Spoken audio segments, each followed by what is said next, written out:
Welcome to a new What's in the Shop. In this one, Jess is going to run you through the shop, show you new projects that have come in, and basically give you a status on some of the cars that we've been working on for quite some time.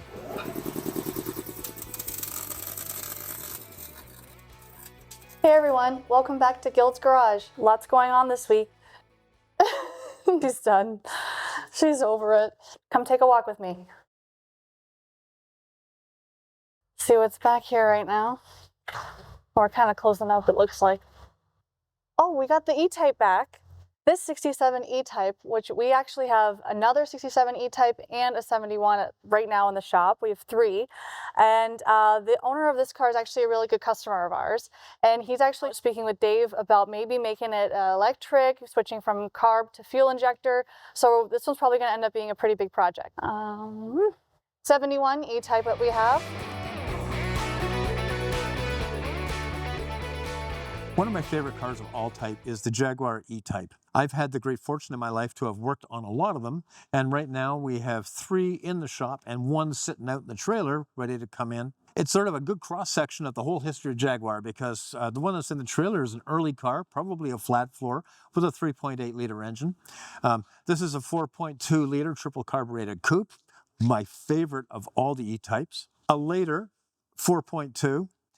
Triple carbureted. On the hoist here, we have the last of the line. And it's really funny about with E-Types, the very first cars, the 3.8 flat floor Jags, were the best. I mean, they were just superb cars. They got it right at the beginning of the production. As they went on, they started altering cars to the sake of the clients, most specifically American clients. They made the wheelbase longer. They replaced the 4.2 with a 12-cylinder. So if you want to see more about E-Types, well, stay tuned to this channel because we're going to be doing an in-depth history of E-Type Jaguars, featuring these cars and the kind of work we've done on them, some complete restorations, and hopefully covering off this 3.8-liter flat floor that's sitting in the trailer in a million pieces right now.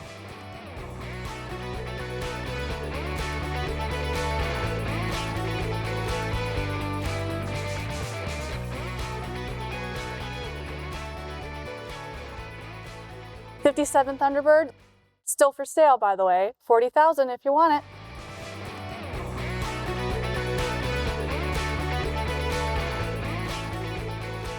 This is the Maverick. The customer was recently in to discuss his full restoration, and we're working on next steps now. The 71 Riviera.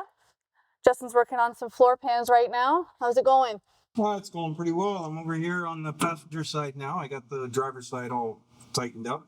Nice. I'll be doing the back pan and, of course, the rear seats tomorrow. Perfect. 74 Roadrunner. Well, boy, this brings back some memories of my misspent youth. I had a friend of mine had one of these, and I had a 69 Charger, and we used to drag race each other a lot. And it was really funny because, on a wet day, he could beat me, but by like half a car length or so. On a dry day, I could beat him. So the way the two engines worked, the humidity in the air really affected the performance of one of the cars. I don't know which one of them. And so, one was a little faster one day and the other one was a little faster on the other day. It was really unusual. And of course, we experimented with that a lot. A 55 Kaiser Manhattan, super rare car. An awful lot of people will never have heard of this car make or this particular car. Kaiser Manhattan. You may have heard of Kaiser Jeeps, Kaiser Aluminum, and if you know about World War II history, Liberty ships made by Kaiser. But not too many people know about these, and they are pretty rare and some of the coolest cars of the 50s. We have a 67 Firebird and a 68 Camaro, both owned by the same family, and they're here to finish their restorations.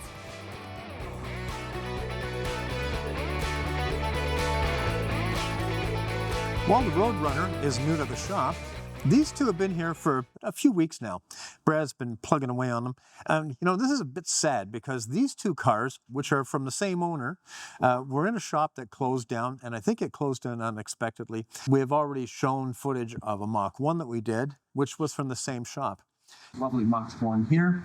Came to us from another shop. It was being resto-modded, and they made quite a few pretty massive mistakes on it. It's nice to just order parts, but sometimes when you just order parts and you go to put them together, it doesn't work. We're running into a lot of that with this car. You know, one of the things that we noticed with the Mach 1 was there was a lot of things done very badly and not finished, but, you know, bits and pieces that just didn't work. And there was a lot of parts mixing with that car. We were finding pieces from Chevys and that in the parts. Well, with these two, the parts for both of these cars were mixed up, which is a problem because Firebirds and Camaros shared a lot of parts, but they weren't quite the same. And the other thing is, we're finding parts with these cars that don't belong to these cars. So what parts for these cars are we missing and gone to somebody else in their project? So anyway, Brad has been doing, you know, basically breaking down to an inventory of all the parts, figuring out what the heck we've got, what we're missing, and what we have no use for.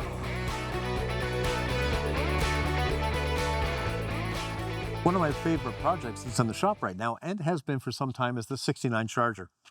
Now, it's not a bone stock restoration, it's a resto-mod, but it's a really tastefully done resto-mod. The client wanted it to be a 69 Charger. You know, to that end, there's subtle things, like we've blacked out a lot of the chrome on the car. We have done a lot of mechanical upgrades to the car so that it drives and handles better than any 69 Charger would normally have done. The engine has been nicely done out. It's pretty stock. There are a few bells and whistles on it, but it's not a ground pounder by any means, because the client is smart enough to know that's not what he wants. I mean, those get a little annoying after a while unless you're just doing a cruise night once a week. If you want to actually use them, ground pounders are really annoying. You know, things like the paint, for instance. Well, the paint on this just looks black, but when you see it in sunlight, it's got a lot of things going on in the layers over. There's sort of a blue metallic sparkle in the clear coats, which horrifies me because anytime you get a scratch in something like this while you're assembling it, you got a real issue. So far, touch wood, this hasn't happened. So this project is getting really close now. Interior is done, the engine compartment's all finished, the whole bottom of the car has been done. There's some exciting stuff that I'm waiting to see tested. I really look forward to seeing it on the road. If you stay tuned to the station, we're going to be doing a full expo on this car from when it first came in through to when it's finished. Every now and then, an old friend returns to the shop. And, well, that's the case with this. This beautiful concours-prepared Land Rover, one of the finest vehicles we've ever worked on, is back in for an oil change and basic fluid check and a bit of a tune-up. And the tune-up means that, well, the idle screw was turned all the way in, so it was running a little bit rich, like big clouds of noxious, explosive gases pouring out the back of it. So I think I solved that with the screwdriver the other day. So it's just here for a light checkup. This is Janice's truck. If you watched the TV show, you'd have seen her underneath this thing working on it, something that we've both done a lot. It's a fine example. It's a 61, Series 2. It has, you know, all of the cool bells and whistles. It's got the quality. I mean, listen to this.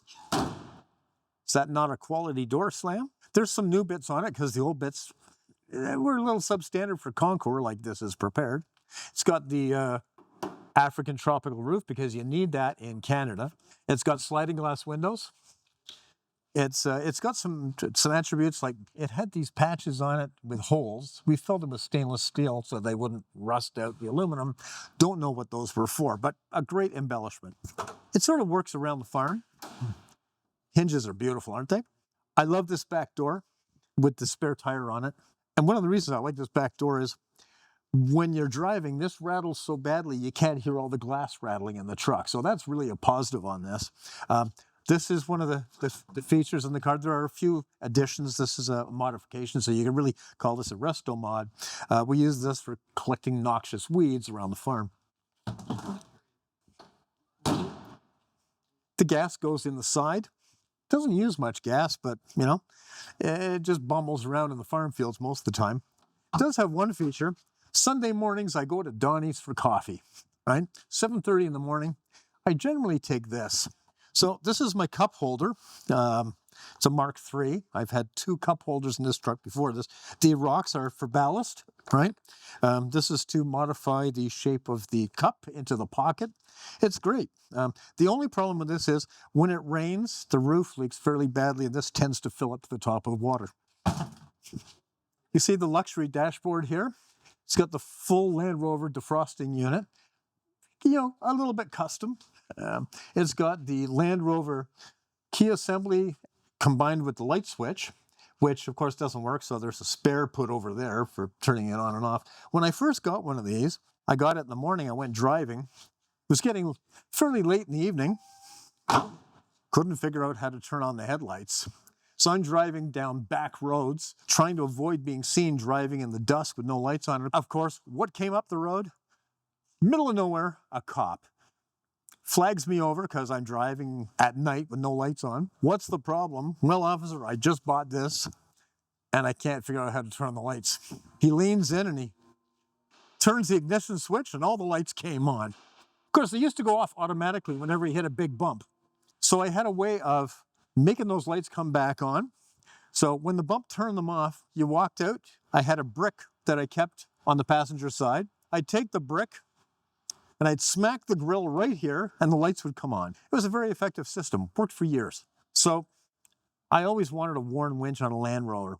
You know, I never had many winches on Land. I had a Ramsey on one, it was mechanical, so anytime you got stuck and the engine died, which was usually when you got stuck, the winch didn't work. But this is an electric winch. We're completely prepared to go cross country, which is something we've never done. As a matter of fact, about 8 or 9 years ago when we put the winch on, I rolled the cable out and wound it all the way back in, and that's the last time I used it. As a matter of fact, I don't think Janice or I know where the controller is. Another project that we have literally on the hoist. The Ferrari 308, lots done on this recently. We pulled the engine out of this car. We've done an engine rebuild on it and some interior work and that kind of thing. If you wanted to see more on this Ferrari 308, stay tuned. We're going to be doing a full video on it. And we've got a 76 Lincoln Mark IV. Just got to get her cleaned up and on our way home. Thanks for taking a walk around the shop with me. See you guys later. So that's it for this video. Thanks for watching this installment of What's in the Shop. Stay tuned to the station because there's going to be lots more coming up in the very near future.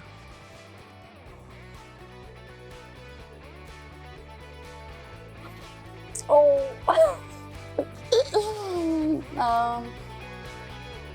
Little slacker. I'm tired. Thanks for watching, everyone. Now I've got to put a Hemi and a Bronco and go home.